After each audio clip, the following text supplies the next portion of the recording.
चोखा मेला जी महाराष्ट्र के संत हैं, गृहस्थ संत। महाराष्ट्र में तो बड़े महामहिम महिम गृहस्थ, जो आश्चर्यजनक, जिनका त्याग वैराग्य अनुराग। वो अपने घर के सेवा के लिए, ठाकुर जी के लिए सब्जी लेने जा रहे थे। कुछ ऐसे रुपए होंगे, बड़ी मेहनत से कमाते थे, निर्माण कार्य, गृह निर्माण कार्य आदि में वो करके फिर उससे जो अर्थ मिलता था। देखा एक बहुत बड़े बड़े ऐसे केले रखे हुए थे। देखते ही मन में आया कि ये केले विट्ठल भगवान को बहुत अच्छे लगेंगे। सब्जी नहीं ली, उसके केले ले लिए। मंदिर में अंदर प्रवेश का तो अधिकार था नहीं। दरवाजे पर खड़े हुए आवाज लगाई कि ये केले का भोग लगा दीजिए विट्ठल भगवान को। भगवान की बड़ी विचित्र लीला होती है। कुछ पार्षदों ने, निजी सेवकों ने उनको धक्का मार करके बाहर किया। बोले तुम क्या समझते हो, 2-4 बार नाम ले लिया तो इतने बड़े भक्त हो जाओगे कि तुम्हारे हाथ का छुआ हुआ भगवान भोग पालेंगे। उनको ऐसा कुछ इस बात से बुरा नहीं लगा कि ऐसा, एकांत में जाके प्रभु से बात करने लगे कि मेरा अपमान हुआ है, इस बात का मुझे कोई दुख नहीं, लेकिन आपने ऐसा क्यों किया। हमारे हृदय में प्रेरणा की और फल देख करके मेरे मन में आया कि आप पाना चाहते हैं, आपके लिए ले गए। तो मुझे ऐसी जगह पैदा ही क्यों किया जो आपको पसंद नहीं सेवा। आप तो सब कुछ कर सकते थे ना, फिर आप चलो, फिर आपने चाह क्यों प्रकट की। ठीक है, यदि आप ऐसा है तो फिर इस शरीर को रख के क्या करेंगे, क्योंकि ये शरीर आपकी सेवा के योग्य नहीं ना। आज से अन्न जल बंद और इस शरीर का हम त्याग कर देंगे। जब तक आपकी सेवा के योग्य मैं नहीं होऊंगा तो क्या इस शरीर को रख के करें। दरवाजा अपना बंद कर लिया और निश्चय कर लिया कि ना जल ना अन्न इस शरीर में नहीं डालेंगे। देखो छोटा सा कर्म है, भगवत प्रीत्यर्थ। जे ही ठाकुर जी का शयन हुआ, निकले ठाकुर जी, गए, दरवाजा खटखटाया, आवाज लगाई, बड़ी अमृतमयी वाणी, एकदम आकर्षित। कौन?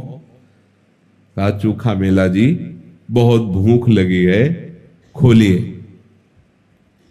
जे ही, अब वो पूछ नहीं पाए आप कौन, जे ही दरवाजा खोला, अनंत लावण्य कांति रूप सौंदर्य बरस रहा है।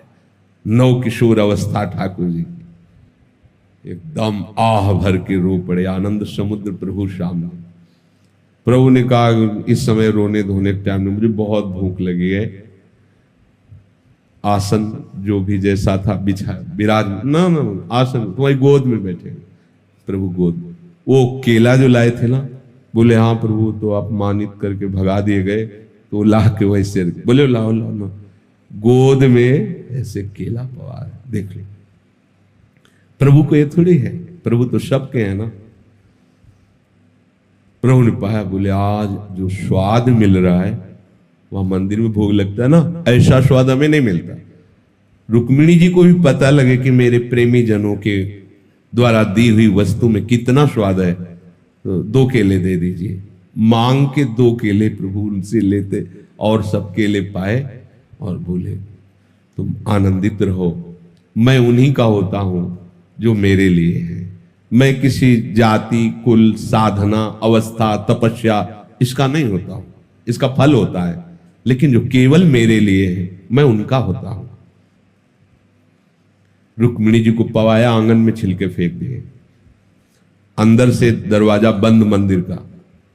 अब जब सुबह दर्शनकालीन शास्त्रों भक्तों की भीड़ लगी, जय जयकार मच रहा है। सेवा करने वाले निजी पार्षद बाहर से ताला लगा के जाते थे, जब ताला खुला तो अंदर से खुला नहीं, बहुत परेशान। अब तो विनय प्रारंभ की, फिर रोने लगे सब, प्रभु क्या अपराध हो गया।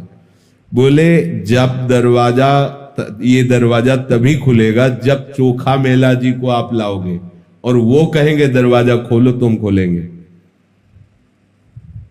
बोले प्रभु अभी जाते, बोले ऐसे नहीं, पालकी लेके जाओ, चोखा मेला जी को पालकी में बैठा के लाओ। अगर वो ना बैठे तो उनके पैर पकड़ना और कहना पालकी में बैठो। ये वही लोग हैं जिन्होंने धक्का दिया कि तुम्हारे हाथ का भगवान कैसे पाएंगे। भगवान शिक्षा दे रहे, अगर वो ना बैठे तो उनके चरण पकड़ना, क्योंकि वो दैन्य हैं, वो शायद ऐसा ना करें, तो तुम उनके चरण पकड़ना, उनसे विनय करना, उनको बैठालना।